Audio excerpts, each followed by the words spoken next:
Welcome to our channel. Today we how to install Screaming Frog SEO Spider for crawl analysis. Easy tutorial step by step clearly. To get started with Screaming Frog SEO Spider, first, open your web browser. Navigate to the official Screaming Frog website.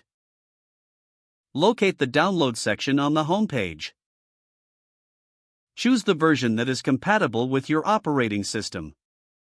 For Windows users, click on the download link for the Windows installer. For Mac users, select the appropriate file for Mac OS.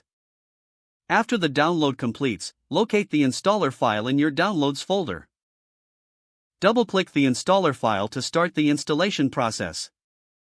Follow the on-screen instructions provided by the setup wizard. Accept the terms and conditions of the software license. Choose your preferred installation location or use the default setting.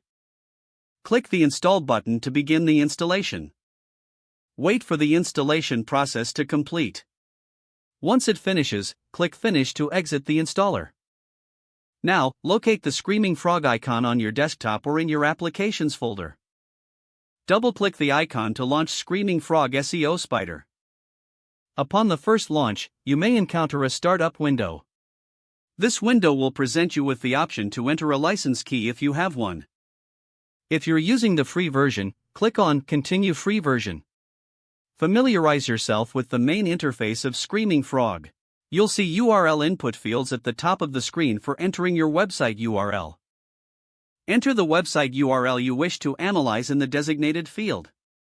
Next, to start the crawl, click on the Start button. Monitor the progress of the crawl as Screaming Frog gathers data from your site. Once the crawl is complete, explore the various tabs to view different aspects of your site's SEO data.